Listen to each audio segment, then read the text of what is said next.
Does this look like apple juice? I guess it'll pass. I'll pass It's for good apple enough. juice. We'll pass for apple juice. Apple juicy. Apple juicy. Moogie Juicy water. Apple boozy. juicy. Wedding juicy. Wedding juice. Oh, I don't know if I want that actually. Hey, welcome back to Anime Casuals. I'm Lucky.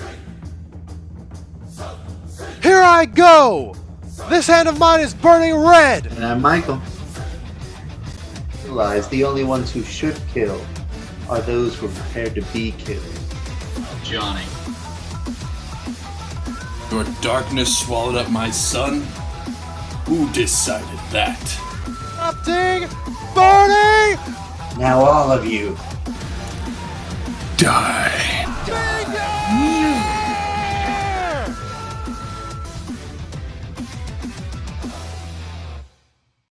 Hey, what's happening, everybody? Welcome back to Anime Casuals. I am Lucky. And I'm Michael. I'm Johnny. You guessed it. Did they guess it? Damn. Yeah, they might have. That's crazy. Well, you guessed it. We're Anime Casuals. And welcome back to the casual discussion. Today, we're going to be talking about Mieruko-Chan. Just real quick, I just want to get this out of the way. We're going to probably spoil some stuff in here. Just nature of the beast. So if you guys don't want any spoilers to happen, you guys want to trust me, you want to go into this fresh. It is a very unique anime, so definitely something to check out. But first off, let's just get everybody's overall opinions of the anime, just very vague and brief. What did you guys think about it overall, and were you guys impressed by it, or did it go off the rails for you, or anything like that? I guess why don't we start with you today, Johnny? Why not, bro? Since since they guessed it, bro. They guessed it, man. They knew Johnny was here. Wow. I really enjoyed this anime. It was a fun idea, and it ended up being really fun, well executed. I was gonna say funly executed, but that's not a word. Yeah, it was really cool seeing almost a mixture of kind of a horror genre and a comedy genre at the same time, and just the way they did that with how she's constantly being tortured by these ghosts and stuff. I mean, and the ghosts are horrible looking. I mean, I was worried they were going to be kind of, I don't know, more traditional, I guess, but it looks like they brought someone in from one of those horror anime and was like, hey, draw something really creepy right here. Or maybe someone just has a dark side there. I don't know. Probably. What did you think, Michael? I thought it was fantastic. I was a little worried that it was just going to touch on Ghosty the entire time, because I was like, how are you going to make a full anime about this? Because I think within the first 5 episodes, they weren't like a run-on episodes or at all felt boring, but you could see if you had 3 seasons of this, how boring it could become if they were just like, how is she gonna ignore the ghost this time? How is she gonna ignore the ghost this time? And they kept it pretty fresh within the first 5 episodes. And then there's been a few more plot points that they've added in that make it really intriguing, like maybe we can go beyond ghosts. And that's where it really started to hook me. I think the first time they went to the inn, and beyond that, I was like, whoa, this is a really, really cool show that has a possibilities for diving in a lot deeper, with the fact that we've already been introduced to other people who have similar powers than her. We're introduced to a character who could potentially be a teacher of some sort to these girls. And then we know her best friend has an overwhelming aura to her that can kill spirits. So they already kind of have predicted where the show could go, to a ghost destroying team. And even if it doesn't go that way, it's very interesting, all the groundwork they've laid in the first season to see where the future could hold, other gods and things that you could meet. So I'm really impressed by the show for what it was in the first episode and where it came by the last episode. What do you think, Lucky? Yeah, I thought first off, it really did surprise me. I didn't think that they were going to be able to uh, combine all of the aspects, like, because I feel like sometimes some shows try and do everything, or they try and do a couple of different things, and they don't do. Maybe they miss the mark on one of the things, and then they do really well on the other thing. This one just nailed the comedy, nailed the horror, and just like Johnny had said, I mean, it's got a lot of that body horror that Asia is really well known for. Everything from like The Ring or any of those really disturbing things. I'm not really a huge body horror fan, but they did it in such a way that actually made me engaged, got me engaged into it, and really made me want to continue watching instead of turning me off to it. Because some of the horror stuff can like really make you. At least for me, since I'm not a big horror fan, it can really turn me off to it to the point where I just stop watching it, all that kind of stuff. But this had a really good story and really engaging for the most part. And like you said, Michael, they started introducing other aspects other than just the ghost. I feel like the ghosts were such a cool thing to bring people in, and then once you watch it, you stay there for the overarching story. Yeah. And speaking of the story, it's such a unique way to think about this because it's a story all about this girl who has these powers to uh, see ghosts, but she can't do anything about them. Like there's not all that much she can do, and in a way, she kind of got like the short end of the stick, whereas her friend, who Hannah, is just able to have this. I think Johnny, you were the one that said this. She's like has this aura of God around her. Like it seems like she's just been picked out and like, hey, there you go, you're my flower. Yeah. You're my Hana. And so I love the idea of it. One of the things I wanted to ask you guys was, do you think that this anime has the potential to be in the contendership? I'm not saying it has to be like, because we already talked about like our anime of the year, but do you think that it has the possibility? I mean, I think was it you, Johnny, or I don't know if any of us actually like put it in our actual anime of the year, but I mean, where would For you sure, put man. it in like the top, like would you put it at least in your top 5? Because I know we did a couple of honorable mentions, but do you think you'd put it in your top 5 at least for the anime of the year or last year? Uh, man, I want to say so. But there were a lot of good anime that came out this year. I was gonna say Agreed. that year. But that's the thing. I'm worried I'm gonna forget something. But I could definitely put it as top 10 for sure. Yeah. 5 is a close maybe. Yeah. I don't know where it would necessarily fit, but yeah. Yeah, I would have said definitely an honorable mention Mhm. with the top 5. If it could be a strong 5th, I don't think it would be anywhere bigger than that. I mean, that's the thing is like also like My Hero and other thing, like other season 2 or like other next seasons were up there, and I think those would have a strong contendership with where Mieruko-Chan is, mostly because I feel like they're just as good as each other. Like Mieruko-Chan coming in strong as a first season, but killing it for being something that's very slice of life, while also not, because it's kind of like a slice of life anime if it didn't have to do with horrific ghosts. Slice of horror. Yeah, slice of horror, exactly. And the fact like that she like there's no huge interaction between the two. So certainly interesting. Yeah. Kind of makes me wonder if there's going to be a strong interaction between her and a ghost, because all throughout the season they kind of like showed off that they passed right through her, and then she doesn't really have a strong enough order to do anything against them, except with Hannah. Yeah, I don't think she can interact with them, but I mean, I keep wondering, like, what if she just finds like a little one and just says, like, here, let me help you. Let's see what happens. Yeah. But I don't know. That's like a season 3 thing. Forget about it. Well, yeah. And that's what's interesting is so far the greatest change on somebody with the ghost had been that mother ghost, like living in her son and like absolutely like making cats afraid, making other people afraid of him, and generally dragging like his spirits down. No.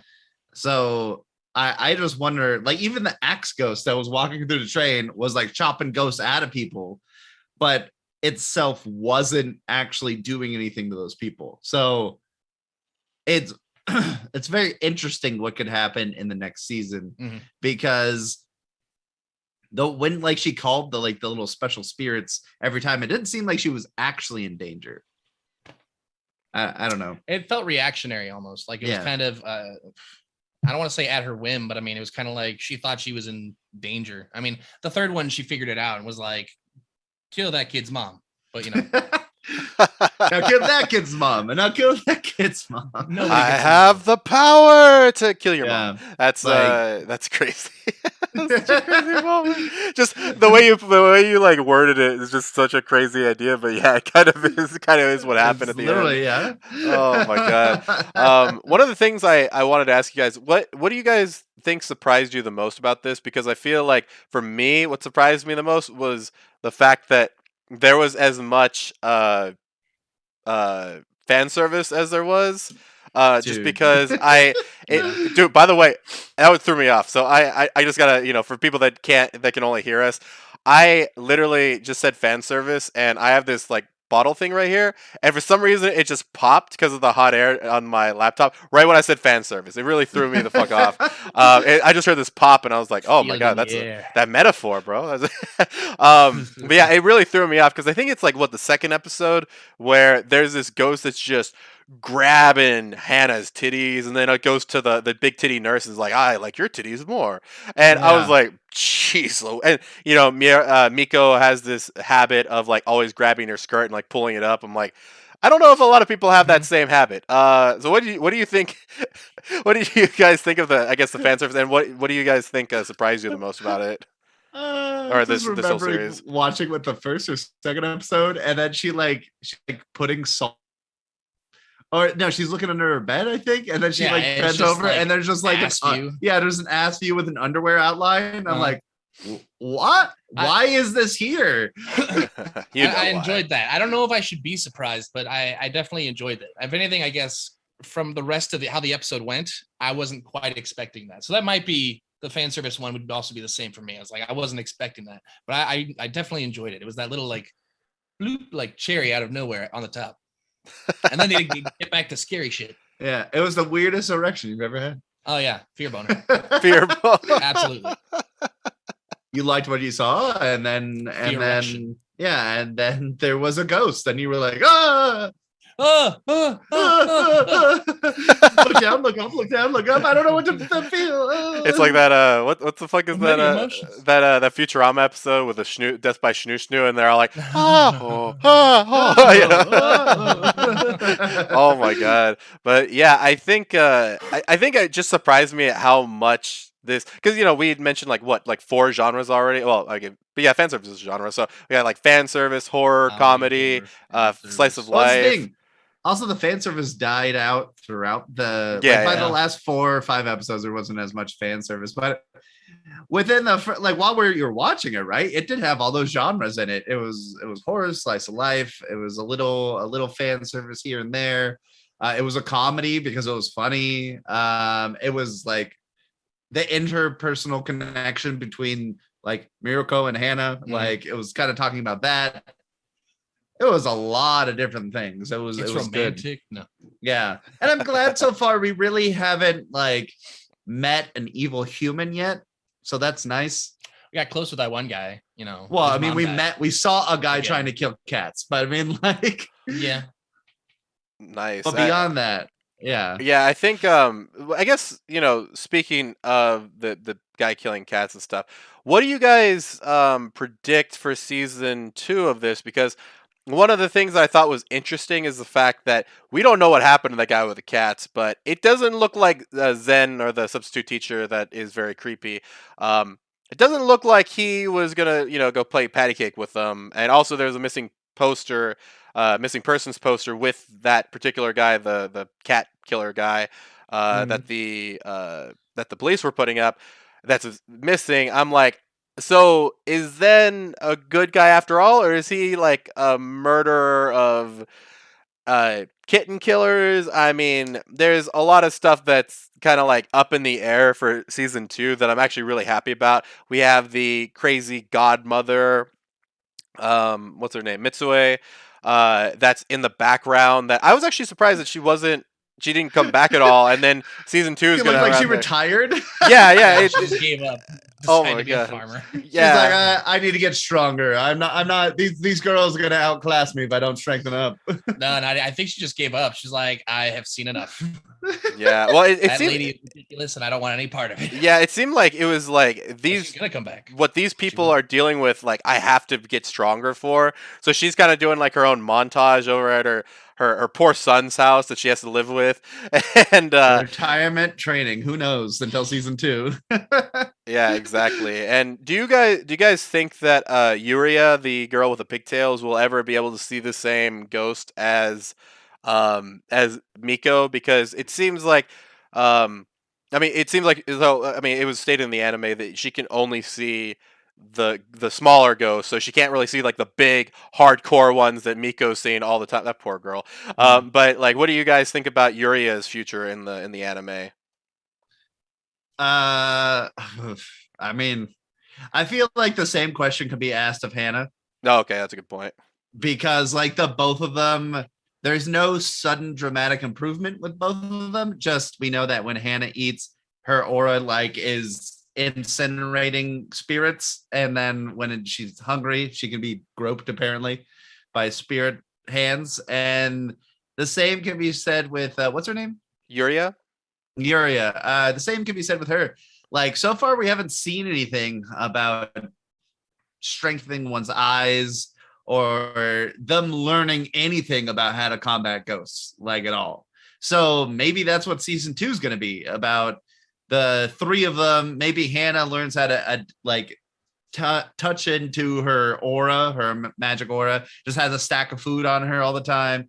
Maybe Yuria figures out like how to improve her eyesight, or maybe how to like kind of like that absence thing where you can tell there's something missing by everything around it. Oh, Mm. okay. And then Mieruko can kind of direct them with the super eyes that she has. But Okay. I mean, like you said already, I'm more concerned with the god and what the heck happened with that. I don't know, Johnny, what do you think? Man. I mean, as far as the girls, I don't think Hana's ever gonna see them necessarily, because I kind of feel like if she ever did, she would just look at them and they would die. I don't know. I mean, as long as she has like enough bread on her, she'd be Laser fine. vision. Yeah. And that's the thing. It's kind of like a natural talent versus do you have to work that up? Because we didn't get to see what I don't remember her name, Baba Yaga, what her power was as far as being able to see Yaga. ghosts. Jesus Christ. References, whatever. So that's the thing. I don't know, because Mirko is already like classes above both of them, and presumably, she had been training for some amount of years. I don't know how many. I doubt it's more than or less than 5. It's Yeah. probably at least like 10, 15 or something. Hunting and killing ghosts or something, exercising them. There you go. Exercising them. Yeah, they just throw them in jazzercise and they just work them to nothing. Yeah. I can still see meat on those bones. Where Get that out of there. But yeah, I mean, those fox spirits, it's definitely something to worry about. I'm wondering if maybe she got possessed or potentially like marked in some way by those ghosts. I don't know, where she's gonna be like in the service or some weird thing, but I don't know. I doubt they just opened his mouth and was like, "Oh, she passed out. All right, boys, let's take her back." Well, that's why I go to wonder bed." is like for them though, she did something really positive early on. She got like 3 protections. And at the end, like she gave money in the first place, right? Like that's the first thing that she gave. The initially. dongo. I think it was the dongo. No, Oh, not the the last very episode, very first one. Okay, yeah. Yeah, she gave money the first time, and so did Hannah. And then like they're like ring the bell, and then they got the 3 wishes. But this time she put the dongo, and then all melted away, and they got upset. But then she put coins, and I'm like, are they insulted by the first tribute, and then like when she eventually gave them what they wanted, was it like, oh no, that's too late, Too late. Yeah, a little too late. Or they're like, okay, she's finally done it. She gave us tribute twice. Now it's time to really power her up. I don't know. Yeah, I don't know. That's a pretty horrifying way to power up. Yeah, I mean, it was I'm also wondering slightly if horrifying the first time. I'm also wondering if this was like a 3 times and then you owe us kind of thing, where it's like, we saved you 3 times, now we want something back. And it's kind of like that the mob mentality, where you don't take anything from the mob or else. And I think that vision, obviously, I mean, we don't know if it was exactly a dream or like, I think Johnny, you said that, where it's like, oh, she passed out and we'll just take her back to her bed. I'm wondering that too, is, are these bad ghosts just like a lot of them? Also, I'm really curious to see if that axe ghost comes back, because she also mentioned like, oh, what if I go get the axe ghost from the train? That would be kind of cool too, to see ghosts come he back seemed like from an Avenger or something. Yeah. No, that's exactly it. I mean, he seemed like he was going after stray ghosts that were in people, and it didn't seem like he was, going to hurt anybody else. Although, it definitely, I mean, I'd shit my pants too if a ghost tried to throw an axe in my head. But yeah, I think that was just I just can't wait for season 2 to come out. And then also that little glitch thing that happened at the end kind of disturbed me a little bit. At first I was like, no, what? No, what? That's crazy. Yeah. That's crazy. You're not gonna do this during your sponsor thing. But then I remember they did the sponsored segment in the first part of the episode. I was like, oh damn, that was clever. That was fucking really clever. Also, how those gods know where she lived? Although I guess the foxes were following all around, like wherever she went. Like, they're gods. I mean, she can just summon them in her sleep by accident. Damn, dude. That just goes to show you that gold diggers will fucking take your money, and even in the afterlife, man. Even in the afterlife, they still digging for gold, man. And one of the other things that I excuse me, wanted to talk about, was there anything that disappointed you in Mieruko-Chan? Because for me, I was a little disappointed that they didn't go all the way with Zen, the substitute teacher, being an antagonist. I didn't mind where they took it. I just felt like it was a little bit of a cop out to a certain degree, and I wish that they had gone like full on. Like, I don't know if you guys got this too. I was thinking, oh, maybe it's the veterinarian that's taking care of all these cats that's maybe the bad guy, and then we just got a random guy who nobody knows as the cat killer. And I was like, I don't know. I feel like they could have done a little bit more with Zen in that case. But was there anything that disappointed you guys, or maybe that you thought they could have done better? In any respect, it doesn't have to just be story. Okay, I'll go. If anything, actually, now that you mention it, I can see what you're talking about. If I had to word it, I'm almost like, I don't know. I don't feel like we necessarily got like full stories out of them. Yeah. It kind of just like tails off like, oh, this guy's creepy. I wonder what's wrong with him. Kill his mom. Oh, he's good. I don't know. I expected a little bit more because, I mean, we want to find out about these cats and stuff. And then even, with these fox demons, I mean, I guess they were kind of just a lingering throughout the series kind of thing after she gets those 3 wishes. And then it just culminates in the end of the episode. But man, we didn't learn anything about them really, except they don't like Dongo. So don't do Dongo, I guess. Yeah. I don't. That's all I've got. Last thing, maybe. I started to like the kind of just like little hints of fan service here and there. And I mean, it doesn't completely go away, but I don't know. I thought it was just kind of funny, just throws them in everywhere, because it was always be like, oh man, that ghost is gonna get her. She's gonna die, and she's bending over for some reason. Okay, we're back to ghosts. It's crazy. It always just kind of funny to me. So not a big deal, but yeah. Personally, there was 2. I think there could be less fan service. No. Going back to my previous statements about fan service, I think it's closed-minded. That's what it is. You got to be open to new things, man. Johnny, all you watch is fan service. It's not very new for you to see. That's not true. Nah, it's true. It's true. He watches things like Naruto, but he only watches the fan service parts. Yeah. Tsunade. I don't blame him. And Lucky only watched when Naruto's transforming. That's true. Just watch his pain. For me, because I view it as a slice of life comedy, I don't think there needs to be too much a deep dive on like these story elements here, because I think it's its first season. I think they're dropping in these story elements to draw you into season 2. Mostly because I think the story about that guy was more about mental health than anything else. I didn't think it needed to be a deeper thing for that story, at least. It was a little strange for them to turn around and just be like, well, the cat killer was a random guy, like you said, Lucky. But I feel like you saw that missing sign earlier, but that's just me. So all in all, I wasn't expecting much out of this anime, and then by the time it like knocked it out of the park by the last episode, I was just impressed by it overall. So that's my general thoughts on it.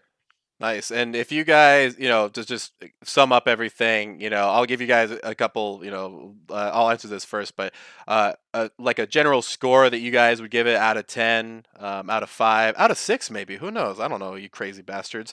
But 17. Yeah, 17. How about that? So out of 10, I would give this particular season, because, right, I mean, it looks like we're getting a season 2 and all that good stuff. So, from what I've seen so far, I'd give it a solid, and I feel like I can't get out of this range for some reason, but I'd probably give it a solid 7.6. Just from everything that I've seen so far, it's a very solid anime. I think its originality is what pushes it a little bit further, because I've given a lot of shows like 70s, 72s, something like that, but I would probably maybe even be willing to give it up to like a B minus if I hadn't, or like a 78 or something like that, 79. If I'd been a little bit more satisfied with what they did with the story, but like Michael, you said, it could, it seems like it's giving us a lot for season 2. Either way, if we're just looking at it just by itself, I'd give it a 76, 7.6. What do you guys think? I generally liked it, but most of these anime, most of the anime in this genre, I wouldn't rate necessarily at the top of the scale, because I don't think most animes that are slice of life really knock it out of the park or make it too original. And I would probably normally rate them around a 75, 7.5 out of 10, mostly because they're just fun to watch. But then there's shows like Kobayashi's Dragon Maid that's like, it's a slice of life, but that absolutely wrecks it. Like that's a high scoring anime right there. Yeah. For being original. And then we have like the slice of life high school anime that we watched a while ago about the people who like each other but like are also a-holes. I don't remember what that was. And then it culminated in a baseball game. I can't remember that one. That one was like, yeah, Oreski. That one was like, all right. It was interesting enough, but I mean, like, it was another like kind of like, okay, I guess the twist is about liking people and like the hot librarian, but okay. This one, however, I felt was really original in with like a new idea of how to show a slice of life. To be like, well, we're playing off like emotions here and like about like the interconnectivity of the characters, but in general, it's still a slice of life. Like the majority of every episode is usually just about the characters, and then they randomly find ghosts. So I would probably rate it like an 8.1 for being high on the originality and being like a unique anime, but it suffers a lot on trying to get this. Basically, like half of the first season is just new ways to ignore ghosts. And we really haven't seen the ghosts in like interact with a person at all. Like the most is this substitute teacher, and even that I'm like, was it the ghost that was making him feel sad and dealing with his history and like his mother like weighing on him like literally because she's like literally inside of him, or was he just finally able to get over that like when the ghost was gone? Like I don't know. So a few more concrete answers into how ghosts interact with people yeah would be nice. but like it does suffer in that end. Yeah, I think what you said is pretty true. Is like it seems like ghosts are mostly metaphorical in this Yeah. state. Like they don't have any power over you, but they do in the sense of, or if you want to take it kind of like how you were talking about earlier, is Only like the mental power you illness. give them. Yes, Yeah. exactly. Demons. Speaking of which, you can watch our last episode on best demons in anime. But anyway, Johnny, go ahead. I had to cough, and that's how I feel. Um, Out of 1. That's a pretty high rating. I'm gonna give this a 7.5 as well. I was floating in the 7 to 8 range because I mean I do enjoy the anime, and I don't think it's I think it's above a 5, which I feel like would just be kind of like a take it or leave it. Doesn't really matter. Yeah. The animation was solid. It had fan service, which I like. I mean, when I say animation, by the way, I mean, regular stuff and the ghosts, which were pretty crazy looking every time. I mean, that was also a big draw. I mean, Those gods. I was looking either for the fan service or the crazy demons in all their horribleness. Mm. It was just funny. And I think it has a lot of potential. But until more comes out, I don't know if I want to give it higher than that because I think you're right. Some of the interactions are kind of limited. And I feel like they could have just done maybe a few things more, like maybe just showing more people being just possessed even lightly. I don't know, not even like a full thing, but like she's walking around and she sees just different states of people. But I don't know. I mean, yeah, ghosts are crazy. Well, I mean, like you were talking about, like the scariest moments. She was overreacting to certain things, like having, like by the time the axe guy showed up, it was like, hey, you've literally had several interactions where ghosts just pass through you. You should know by now that they're just going to pass through you. The scariest actions were the ones where she looked out at people and then she's like, oh, look, it's a person. And she waved at the person waved back and then just transformed into a ghost. She's like, oh no, this is not good. It's not good at all. And the ghost was like, hey, you can see me. I'll just come over. And like that's the scariest point, is the fact that you can hear and see them. So she has no choice but to have them in her life. But physically, like that doesn't matter. Yeah. At least from what we know.